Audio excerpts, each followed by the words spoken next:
What's going on, gang? Baltmatrix here, and today we are taking a look at Transformers Titans Returns Deluxe Class Wolfwire, otherwise known as Weird Wolf.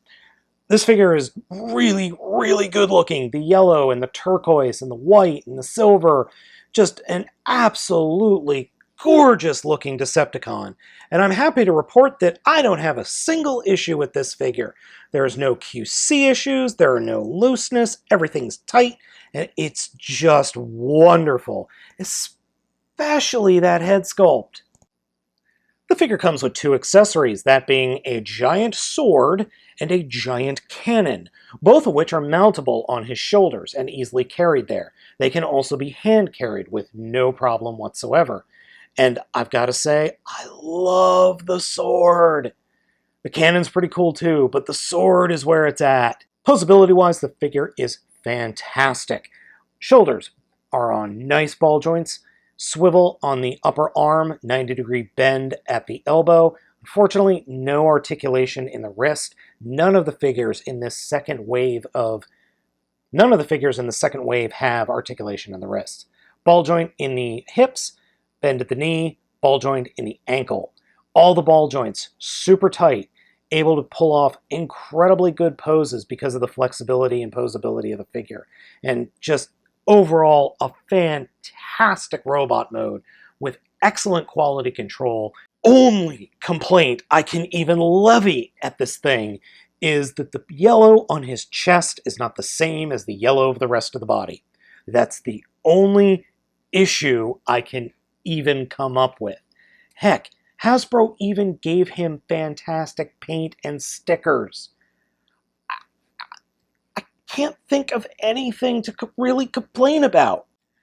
The figure's transformation is pretty easy and kind of goes the way you expect it to. Head comes off, obviously, though it does require a bit of force, but not as much as other Titan Masters have. The Titan Master is just plain. Thankfully, though, the head on the Titan Master is a little bit different than the heads we've gotten before. So, moving on to the body.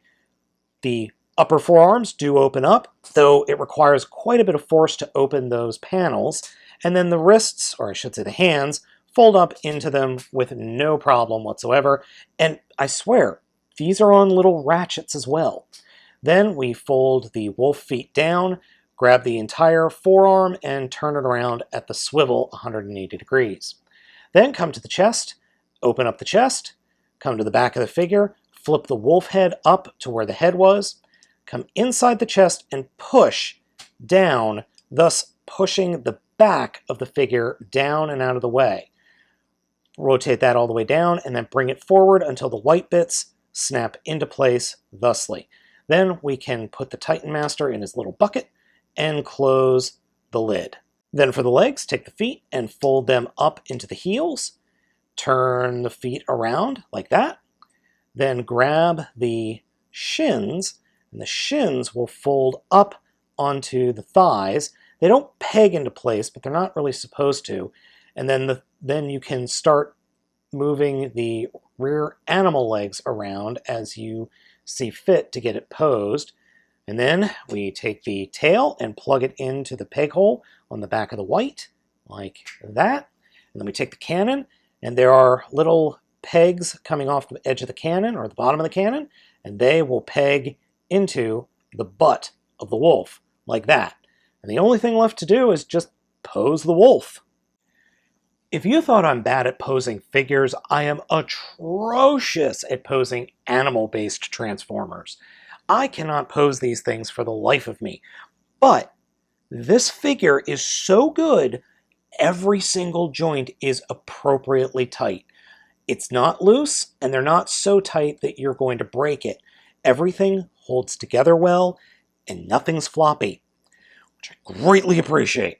The wolf head does have side-to-side articulation, not really forward and back, but its mouth does open and close with these nice, bright, red fangs. A wonderful touch on Hasbro's part. The overall wolf mode is phenomenal. Again, just pointing it out again, the yellow all across the figure doesn't really match, but it actually works in this mode quite well. Again, I'm not complaining about it, I'm just pointing it out, because I don't care. It's such a good figure that it does not matter. Now, I did want to show you the figure without the giant cannon on his back, and it works well. It's perfectly proportioned. Something that's even cooler is that Weird Wolf is perfectly proportioned so that any Legends class Transformer can ride him. At the time of this review, Wolfwire is the only flat-out great deluxe class Decepticon. The other two, Skull Cruncher, and Mindwipe, would be awesome if they didn't have, well, in Skull Cruncher's case, terrible quality control issues, and in Mindwipe's case, just poor design. Wolfwire doesn't have either of those problems. He's just solid and awesome and absolutely belongs in your collection. So gang, if you can get him, buy him. He is that good. Thank you for watching. As always, I'm Baltmatrix. Ask you to like, comment, and subscribe, and I will catch you next time.